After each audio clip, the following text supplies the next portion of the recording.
Good morning बच्चों। आज मैं वीडियो शुरू करने से पहले उसको आपको हम बता दूं कि आज हम आपको महत्तम समापवर्तक हाईएस्ट कॉमन फैक्टर शुरू करने वाले हैं। आपको देखकर नहीं लगेगा कि मैं कभी ऐसा मेथड से मौसम सीखा था, क्योंकि एक वीडियो में आपको 3 विधि से सीखने का मौका मिलता है। तो कहते हैं बच्चों, मान लिया तो हार और ठान लिया तो जीत। तो आइए हम वीडियो शुरू करते हैं। ओके,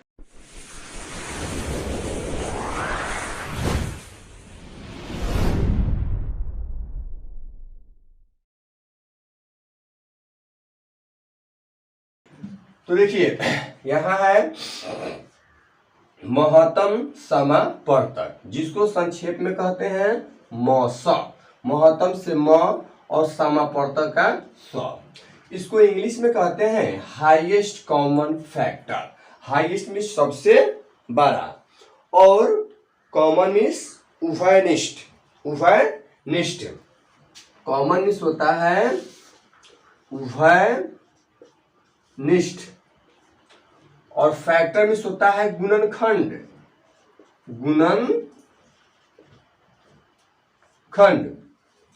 हाईएस्ट मीन्स सबसे बड़ा, कॉमन मीन्स उभयनिष्ठ और फैक्टर मीन्स गुणनखंड।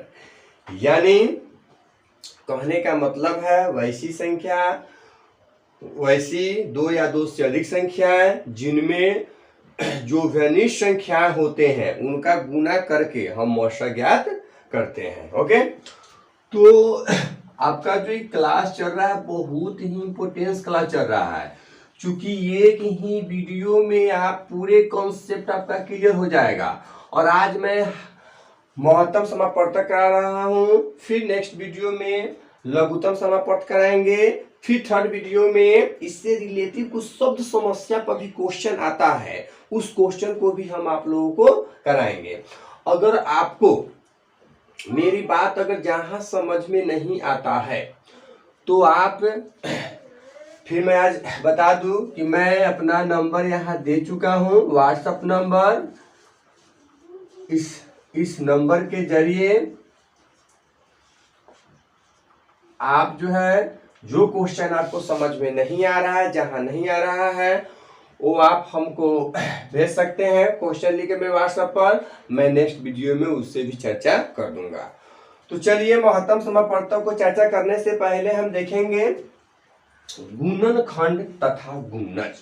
सबसे पहले ये जरूरी है कि गुणनखंड क्या है और गुणज क्या है, क्योंकि गुणनखंड के बारे में अगर आप नहीं जानेंगे तो फिर आपको मालूम कैसे चलेगा। गुणनखंड तथा गुणज। गुणनखंड तथा गुणज। गुणनखंड क्या है और गुणज क्या है, तो हम एग्जाम्पल ले लें। एग्जाम्पल में होता है उदाहरण। जैसे मान लेते हैं, कहता है, सॉरी 1 मिनट, एग्जाम्पल से पहले कुछ मैं आपको बता देता हूँ। पहले मान लीजिए यदि ए क्या है, ए जैसे ABCD में ए होता है, तो यदि ए बी को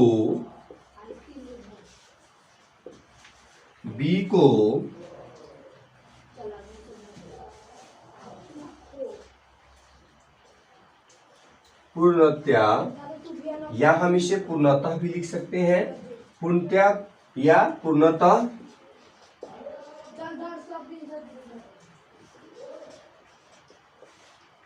विभक्त करे। यदि ए बी को पूर्णतः यानी पूर्णतः विभक्त करे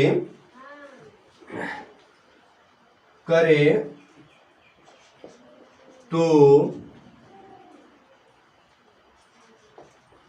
ए को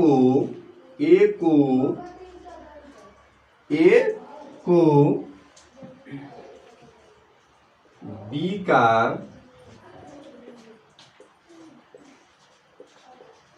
गुणनखंड कहते हैं।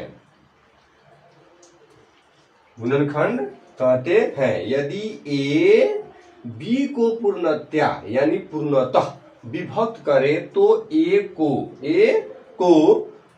बी का गुणनखंड कहते हैं। चूंकि ए जो है बी को भाग कर रहा है, इसलिए ए बी को पूर्णतः विभक्त करे, हाँ, तो ए को बी का क्या कहते हैं, गुणनखंड कहते हैं। मैं इस पर भी बताऊंगा कैसे होता है, ठीक है। चलिए आगे फिर देखते हैं। तथा बी को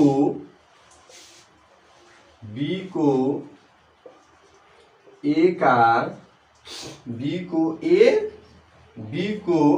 का गुणज कहते हैं। गुणज कहते हैं। क्लियर। यदि ए बी को पूर्णतः विभक्त करे तो ए को बी का गुणनखंड कहते हैं तथा बी को ए का गुणज कहते हैं। अब कैसे कहते हैं तो देखिए, ए बी को विभक्त करे, मान लीजिए कि ये हमारा 5 है जो ए है, और बी हम मान लेते हैं 15, तो बी को क्या करे, विभक्त करे, 5 तिहाई 15, 5 तिहाई 15, यानी 5 जो है 15 को 3 बार में पूर्णतः काट दिया, इसलिए 15 का गुणनखंड कौन हुआ, 5 हुआ। नहीं, 15 का गुणनखंड क्या हुआ, 5 हुआ, ठीक है। तो हम इसी को गुणनखंड कहते हैं। यदि ए क्या है, 5 है, बी को पूर्णतः विभक्त करे तो कर दिया, तो ए को बी का गुणनखंड कहते हैं तथा बी को ए का गुणज कहते हैं। तो बी कौन है इसमें, 15 है, तो 15 को जो है ए का यानी बी हमारा 15 है और ए क्या है 5 है, तो 5 का इसे हम क्या कहते हैं, गुणज कहते हैं। चूंकि 5 के पहाड़ा में 15 आता है। चूंकि हम आप पहले भी सीख चुके होंगे या नहीं सीखे होंगे, तो मैं इस वीडियो में क्लियर कर दूं कि अगर हम कहें कि 5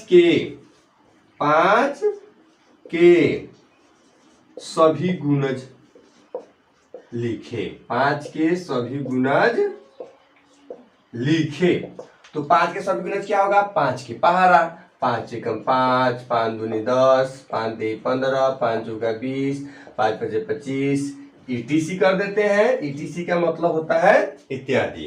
अब आइए, अगर हम कहते हैं कि 5 के सभी गुणनखंड लिखे, 5 के सभी गुणनखंड लिखे, तो 5 के सभी गुणनखंड क्या होगा, 1 होगा, 3 होगा, 5 होगा और 15 होगा। अब कहिएगा कि 1 3 5 15 कैसे हुआ, आप तो सिर्फ पहले बताए थे कि 5, तो देखिए उस समय हम 5 से ही 15 में भाग किए थे आपको समझाने के लिए इस डिफिनेशन पर। बट अभी ध्यान ये देना है कि 1 से भी 15 को भाग करते हैं तो 15 पूरा पूरा करता है। अगर 3 से भी 15 को भाग करेंगे तो 15 पूरा पूरा कटेगा। 5 से भी 15 को भाग करेंगे तो पूरा पूरी कटेगा, और 15 से भी इसमें भाग करेंगे तो क्या होगा, पूरा पूरी कटेगा। तो जिस संख्या से जब कोई संख्या जब पूर्णतः करता है तो उस संख्या का वह संख्या क्या होता है, गुणनखंड होता है। तो ये आपका हुए गुणज और ये हुए गुणनखंड, ठीक है। आप इसे स्क्रीनशॉट भी ले सकते हैं या वीडियो पॉज करके इसे लिख भी सकते हैं। अब हम इसे क्लीन करते हैं।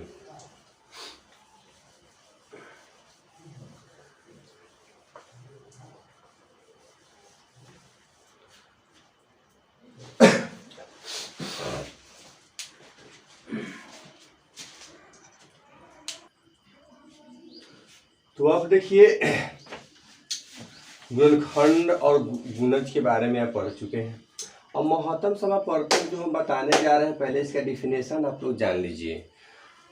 डिफिनेशन जान लीजिए। महत्तम समापवर्तक का डिफिनेशन होता है दो या दो से अधिक संख्याओं का, दो या दो से अधिक संख्याओं का मौसा वह बड़ी से बड़ी संख्या है, वह बड़ी से बड़ी संख्या है जो प्रत्येक दी गई संख्या को पूर्णतः यानी पूर्णतया विभक्त कर दे। ओके, जैसे एक बार समझेंगे डिफिनेशन क्या कहता है। दो या दो से अधिक संख्याओं का मौसा वह बड़ी से बड़ी संख्या होती है, वह बड़ी से बड़ी संख्या होती हैं जो प्रत्येक दी गई संख्या को, प्रत्येक दी गई संख्या को पूर्णतया विभक्त कर दे। और इतना आप जान ले कि मौसम में जब तक ले रिमाइंडर आता है अर्थात शेषफल आते रहेगा तब तक ले हम मौसम को बनाते रहेंगे। चूंकि जब तक हमारा रिमाइंडर 0 ना आ जाए तब तक हम मौसम प्रक्रिया छोड़ेंगे नहीं, मौसम क्रिया करते रहेंगे।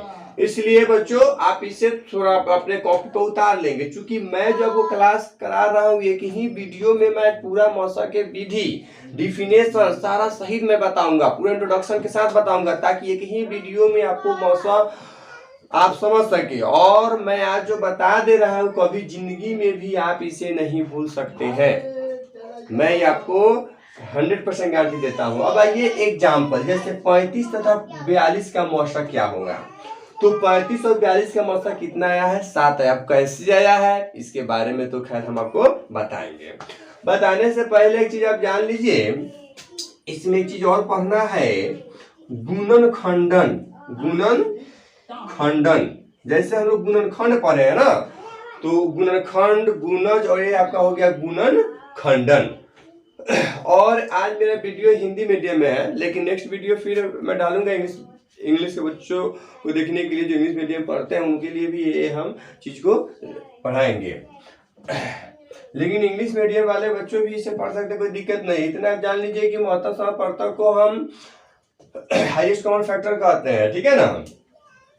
और आपको तो मालूम है एक्सरसाइज यानी एग्जाम्पल जिसको बोलते हैं 35 है एंड 42 ऑफ है, और ये क्या है एचसीएफ है। नहीं तो आप लिख सकते हैं ना कि HCF of 35 and 42 is equal to 7। तो ये हो गया गुणनखंड। तो गुणनखंड क्या है, तो देखिए गुणनखंड और गुणनखंडन में अंतर है।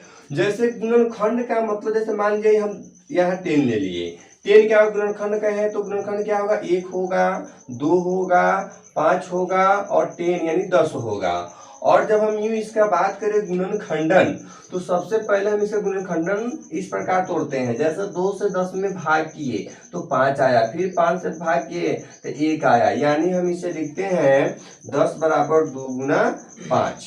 नहीं तो ये जो हमारा हुआ, मतलब इसका जो है ये क्या है, गुणज है, 2 और 5 का गुणज है, क्योंकि 2 और 5 से पूर्णतः कट जा रहा है, तो इसे हम बोलेंगे गुणनखंडन, ऐसे बोलेंगे गुणनखंड। ठीक है, तो आप गुणनखंडन और गुणनखंड आई होप समझ गए होंगे। ओके, अब हम आगे चलते हैं विधि पर। मैं पहले बता दूं कि मौसा का आज मैं 3 विधि बताने वाला हूं। 3 विधि। पहला विधि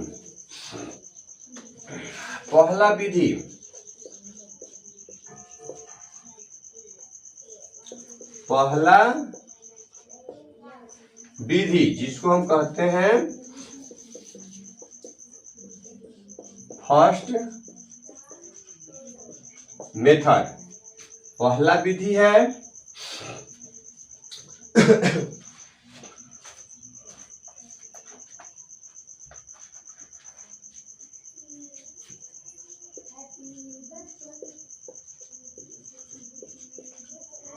गुणनखंड विधि।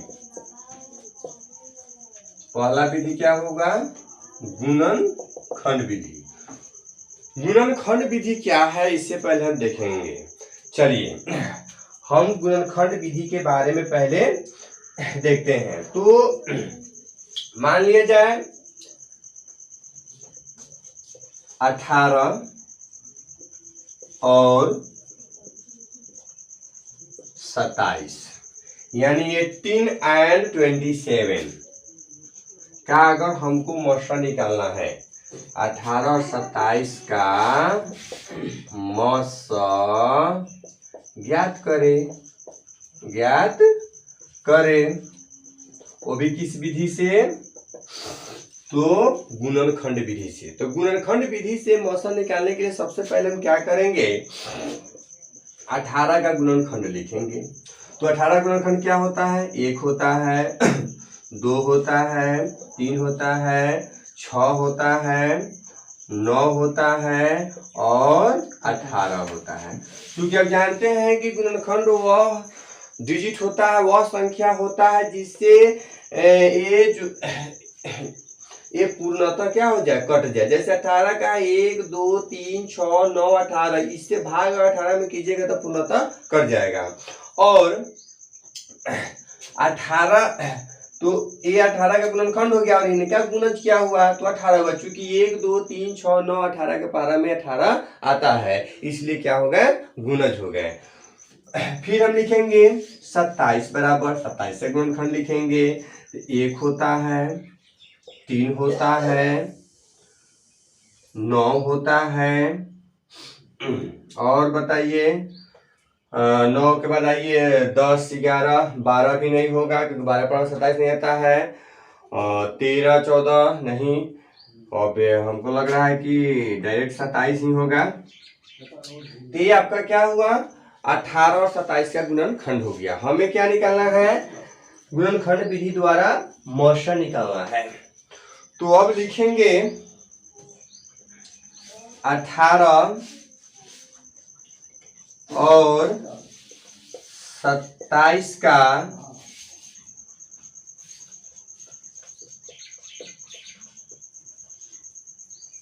उभयनिष्ठ, जिसको हम कॉमन फैक्टर बोलते हैं। द कॉमन फैक्ट, इसको हम लिख सकते हैं द कॉमन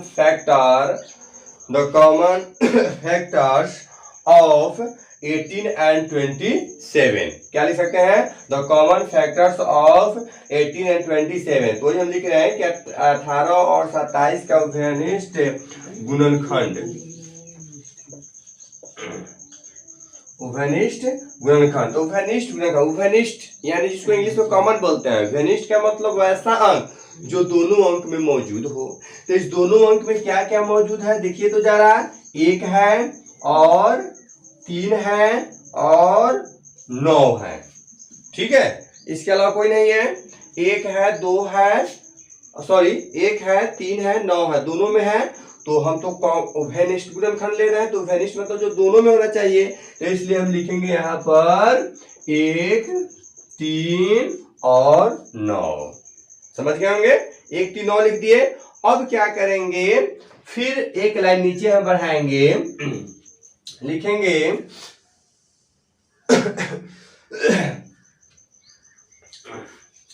18 और 27 का सबसे बड़ा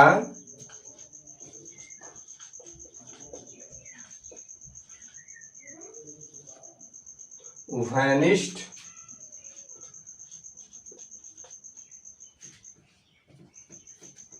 ऊपर लिख देते हैं, कहीं दिखाई आपको ना दे, ठीक है। आप इसे लिख सकते हैं अपने कॉपी पर, ठीक है। तो ये स्क्रीनशॉट भी ले सकते हैं। वीडियो थोड़ा हम छोड़ दे रहे हैं, चलिए हम इसे मिटा रहे हैं क्योंकि नीचे हो सकता है कहीं नहीं दिखाई दे, इसलिए।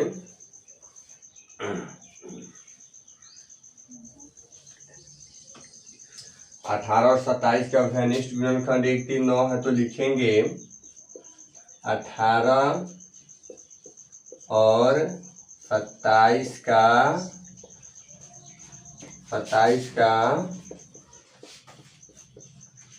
उभयनिष्ठ, 18 और 27 का सबसे बड़ा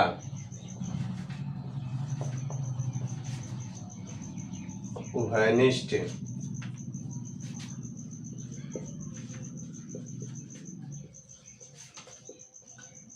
गुणनखंड 18 और 27 का सबसे बड़ा उभयनिष्ठ गुणनखंड।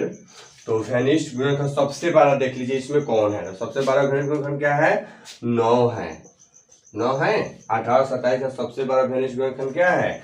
बराबर 9। इसलिए आपका इसका मौसा क्या हुआ, यानी मौसा आपका क्या हुआ? 9 ही हुआ। ये आपका क्या हो गया? आंसर हो गया। ठीक है ना। 18 और 27 का सबसे बड़ा उभयनिष्ठ गुणनखंड क्या है? 9 है। इसलिए आपका मौसा क्या हो गया? 9 हो गया। ठीक है। तो इस प्रकार आपका पहला विधि खत्म हो गया। अब आइए नेक्स्ट विधि चलते हैं। नेक्स्ट विधि हमारा क्या है? तो अभाज्य गुणनखंड, और सबसे इंपॉर्टेंस है जो कि 10th में भी आपको पढ़ना है। 10th में नहीं छोड़ेगा, इससे क्वेश्चन भी आता है, 1 से 2 नंबर का क्वेश्चन भी आता है। अभाज्य गुणनखंडन विधि द्वारा मौसा ज्ञात करें।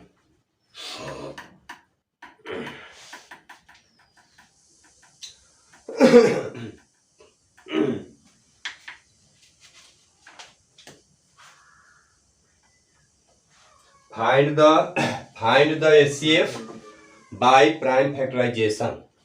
Find the HCF by prime factorization method.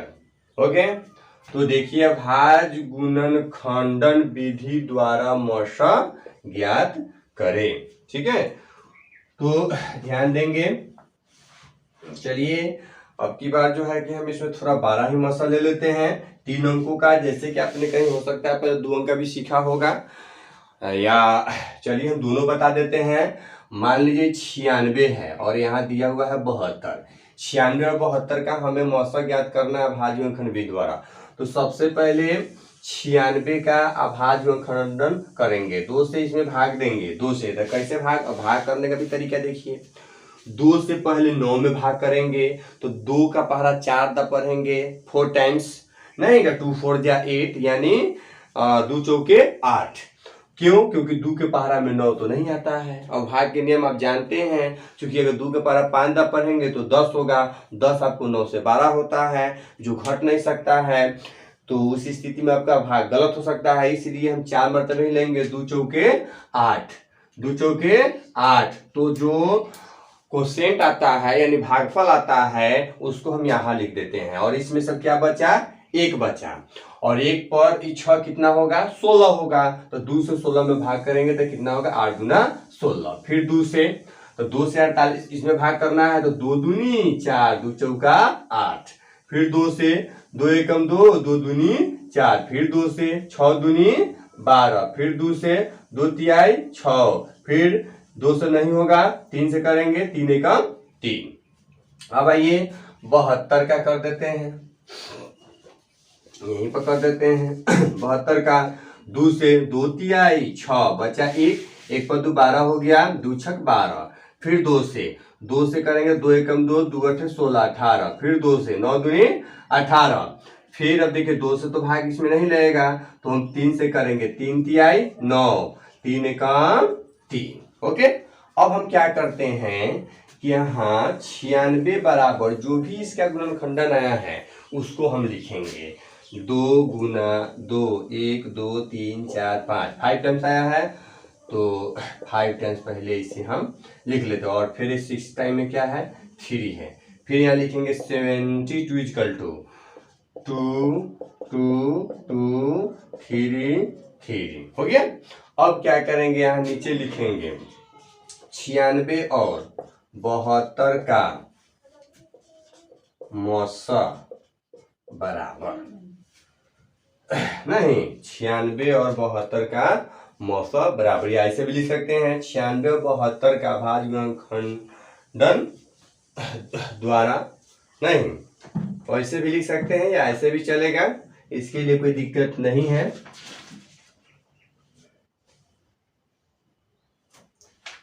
ठीक है, इसके लिए कोई दिक्कत नहीं है। 96 और 72 का मौसा बराबर क्या करते हैं, अभाज्य गुणनखंड का नियम होता है कि जो पहले मिलता है दोनों में जो उभयनिष्ठ होता है उसी को हम लिखते हैं। तो दोनों में पहले उभयनिष्ठ आप चुन लीजिए। इसमें एक मिल गया, ये भी मिल गया, सामने सामने देख लीजिए भी मिल गया। अब देखिए यहाँ पर कोई अब दूसरा दो नहीं है, लेकिन यहाँ पर दो अभी दो है। लेकिन देखिए मौसा अभाज्य गुणनखंड में मौसा का नियम होता है कि जो दोनों संख्याओं में जो अंक मिलेगा उसी अंक को हम लेंगे, क्योंकि हमको उभयनिष्ठ लेना है, कॉमन लेना है, और जो नहीं मिलेंगे उन्हें हम छोड़ देंगे। तो आइए यहाँ 3 भी मिल जा रहा है। ठीक है, अब इसे हम यहाँ पर क्या करते हैं, गुना में लिख देते हैं। ठीक है, 2 गुना 2 गुना 2 गुना 3, अब इसे गुना कर दीजिए, 2 दूनी 4, 4 दूनी 8, 8 तिरका 24, यही आपका मौसा हो गया, आंसर हो गया। ओके, आई होप समझ गए होंगे। अगर इसमें हमको नहीं लगता है कि कहीं से आपको दिक्कत है, क्योंकि ऐसा तो खैर कोई नहीं बताएगा। भले मेरा वीडियो थोड़ा लंबा तो जा रहा है, लेकिन एक एक चीज मैं आपको बता रहा हूँ। अगर कहीं से भी अगर प्रॉब्लम हो जाए तो फिर हमें आप बताइएगा। ठीक है, इसमें कहीं से कोई दिक्कत नहीं होना चाहिए, मैं ये आशा करता हूँ आपसे। ठीक है, अब मैं इसे क्लीन करता हूँ।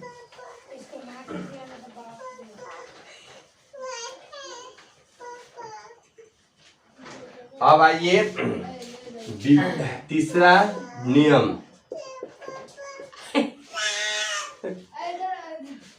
विभाजन विधि। विभाजन विधि, विभाजन विधि, विभाजन विधि में तो विभाजन विधि में 2 नियम बता चुके हैं। तीसरा नियम है विभाजन विधि। विभाजन विधि में कैसे करते हैं तो जरा ध्यान दीजिए। हाँ, लेकिन एक चीज मैं एक चीज बताना भूल गया। बहुत सारे बच्चों को ये भी मानना रहता है कि सर ये तो 2 अंकों 2 संख्याओं का आप मौसा बता दिए हैं, तीसरा संख्या को बताइए। तो देखिए सबसे पहले आपको तो अभाज्य गुणनखंड विधि आना चाहिए। कैसे आना चाहिए हम आपको बता दें। चलिए हम तीसरा वाला भी को बता देते हैं जल्दी जल्दी। जैसे 24 है, नहीं थोड़ा शॉर्ट में ले लेते हैं, 12 है और 30 है। ठीक है, तो सबसे पहले 24 का भाज्य गुणनखंडन करेंगे। 2 से करेंगे तो 12 होगा, फिर 2 से करेंगे 6 होगा, 2 से करेंगे 3 होगा, 3 1 जा 3। अब आइए 12 का लेते हैं, 12 का लेंगे तो 2 से 6 होगा, फिर 2 से 3 होगा, 3 1 जा 3। फिर आ जाइए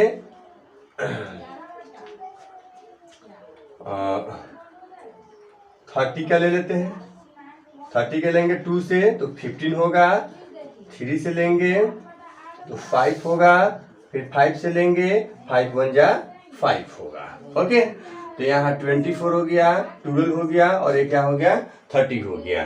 ठीक है, अब यहाँ सब के बारे में लिख देंगे। 24 equal to 2 into 2 into 2 into 3, और 12 में क्या लिखेंगे 2 इंटू 2 इंटू 3, और 30 इक्वल टू क्या लिखेंगे 2 इंटू 3 इंटू 5। और इसमें क्या करेंगे आपको तो मालूम है, उभयनिष्ठ देख लेंगे कौन कौन है। तो बस यही 2 उभयनिष्ठ है, तो नीचे क्या लिखेंगे, इसलिए 24 12 और 30 का मौसा बराबर नहीं क्या क्या मिला है 2 गुना 3 बराबर क्या हो गया 3 दूनी 6। यही आपका हुआ 3 अंकों का 3 संख्याओं का मौसा हुआ। ठीक है, अब हम चाहेंगे तो 4 5 10 अंकों तक निकाल सकते, कोई दिक्कत नहीं, जितना चाहें, लेकिन सबका बस यही मेथड है, गुणनखंड करके और आप जो है कि इस प्रकार निकाल लेंगे। ओके, लास्ट हमारा बच गया है, बहुत ही अच्छा है। लास्ट हमारा बच गया है विभाजन विधि। विभाजन विधि का मतलब होता है भाग विधि। आप लोग बचपन में खूब पढ़ते हैं विभाजन विधि। ये बचपन में हमारे सर लोग खूब सिखाते हैं कि मौसा आता है बुआ जी, अगर नहीं आता है तो सीख लो। कौन विधि? विभाजन विधि। ठीक है, देखिए आप लोग जो है मेरे छोटे भाई बहन की तरह है, इसलिए आप लोग शर्माएंगे नहीं। अगर आपको जहाँ प्रॉब्लम होता है आप उस क्वेश्चन को भेज सकते हैं, इसके लिए कोई दिक्कत नहीं है। तो चलिए देखिए विभाजन विधि। विभाजन विधि जैसे मान लीजिए अगर हमको यहाँ 15 और 55 का मॉडशन निकालना है, किस विधि से? विभाजन विधि से। तो पहले हम यहाँ 15 ले लेंगे और यहाँ पर क्या लेंगे?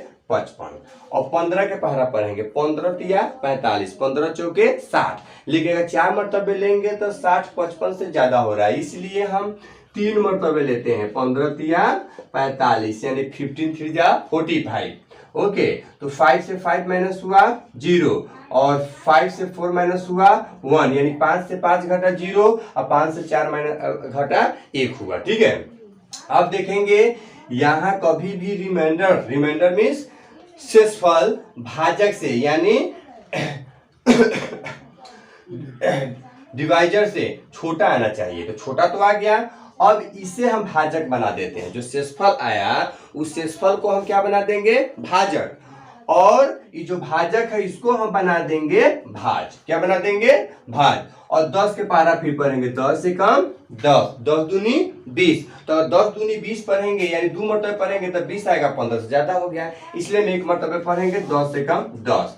अब आइए 5 में से 0 घटाएंगे तो कितना होगा? 5 होगा, 1 1 कट गया, फिर 5 को घेरेंगे और यहाँ पर क्या लाएंगे? 10 को लाएंगे। 5 दूनी कितना होगा? 10, 0 से 0 कट गया, 1 से 1 कट गया। ठीक है, अब यहाँ पर शून्य आ गया, यानी अब काट क्रॉस का चिन्ह दे दीजिए, चाहे 0 दे दीजिए, कोई दिक्कत नहीं है। जब शून्य आ गया तो यहाँ पर कितना है? 5 है, तो इसलिए हमारा मौसा कितना आया? 5 हो गया। ये आपका हो गया विभाजन विधि। आई होप आपको समझ में आया होगा। मैं इस वीडियो में 3 तरह के बताया। अगर मैं चाहता था एक वीडियो में एक ही लाता, फिर दूसरे वीडियो में दूसरा लाता, तीसरे वीडियो में तीसरा मेथड लाता, लेकिन सोचें क्यों नहीं बच्चा एक बार ही बैठकर इस पूरा विधि को सीख ले। एक बार घर पर आराम से, अगर आपको दिन में समय नहीं मिलता तो रात में अपने पापा मम्मी से मोबाइल लीजिए और जिस समय बैठते हैं उस समय इस वीडियो को देख लीजिए, आपको कभी जिंदगी में मौसा नहीं भूलेंगे। दूसरा बात हम बता दूं बच्चों, अगर उससे भी नहीं होता तो सोने के समय एक बार वीडियो देख लीजिए, नहीं आपको हमेशा के लिए वीडियो याद हो जाएगा। अब चलिए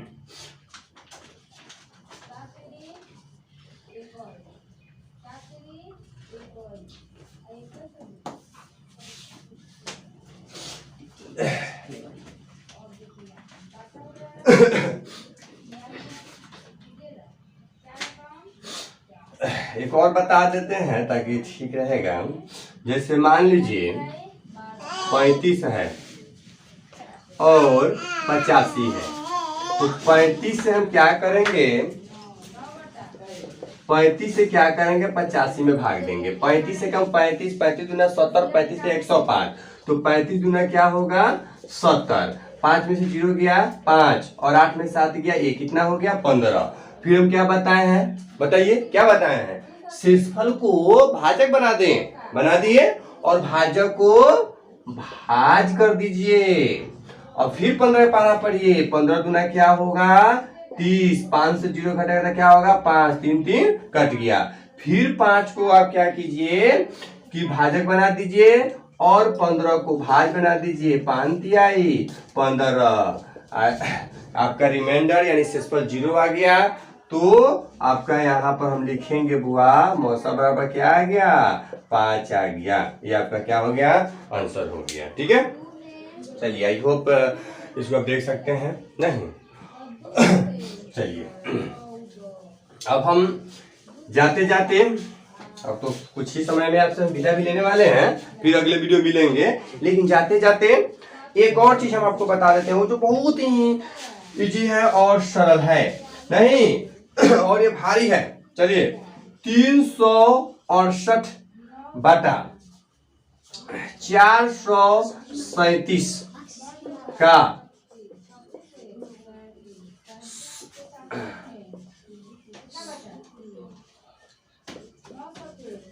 सरलतम रूप क्या है? सरलतम रूप क्या है, जिसको हम सरलतम रूप जो होता है, सरलतम रूप को आप बोल सकते हैं शॉर्ट फॉर्म नहीं, यानी 368/437 का शॉर्ट फॉर्म क्या होगा, ये चीज आप इसको बोल सकते हैं। तो सबसे पहले बुआ हम 368/437 का मौसा निकालेंगे। 368 से 437 में भाग देंगे। जरा देखेंगे 368 अगर इसमें 2 से भाग करेंगे तो 600-700 से ऊपर भी चला जाएगा, जो कि 437 से 12 हो जा रहा है, इसलिए हम एक मर्तबे दे देते हैं 368।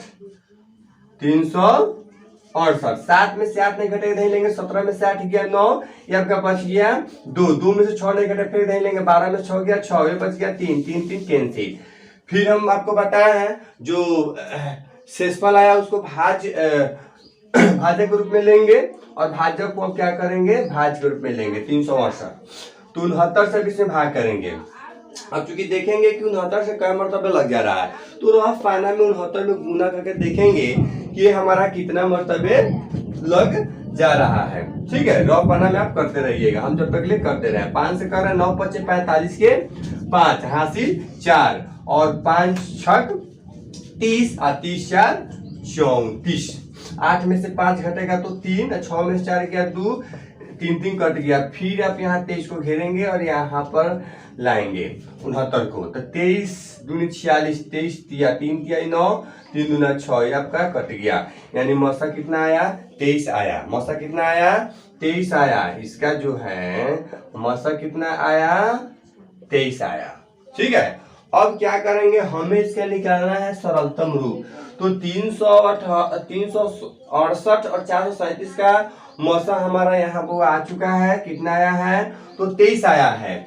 हाँ, इसलिए क्या करेंगे, 368/437 जो है ना, लिखेंगे 368/437, 368/437 में बुआ जो मौसा आया है उससे ऊपर भी भाग करेंगे और नीचे भी भाग करेंगे। जब 23 से 368 में भाग कीजिएगा, नहीं तो भाग करके आप रफ पाने में देख सकते हैं, तो ये आपका आएगा 16 और 23 से 437 में भाग कीजिएगा तो ये आपका आएगा 19, नहीं क्या आएगा, 19 आएगा। ठीक है, तो हम कह सकते हैं कि 368/437 का सरलतम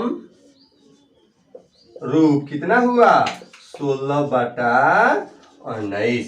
आई होप आप समझ गए होंगे। कुछ नहीं करना है, सबसे पहले 368 और 437 का क्या निकालना है, मौसा निकालना है। नंबर 1 मौसा निकाल दिए, मौसा कितना आया, 23। नंबर 2 23 से हमें क्या करना है, इसके अंश और हर में, अंश में क्या है 368 है और हर कितना है 437 है, उसमें हमें भाग करना है, कितना से, 23 से। जब भाग करेंगे तो भागफल हमारा इसका आएगा। ठीक है, और 23 से जो है अंश और दोनों में भाग करना है, तो भाग किए तो कितना आया, 16/19। यही 16/19 जो है 368 और 437 का सरलतम रूप हुआ। यानी इसका छोटा रूप हुआ। ये भी आपको क्वेश्चन आता है, इसलिए इस क्वेश्चन को बढ़िया से हम समझ लेंगे। ओके, और आपके पास किसी भी प्रकाशन का बुक होगा तो ये वीडियो देखकर उस प्रकाशन का बुक बनाइएगा। आपको 100 क्या 200% मैं गारंटी देता हूं कि आपको बनाने आएगा। ठीक है बच्चों, आज का इतना ही।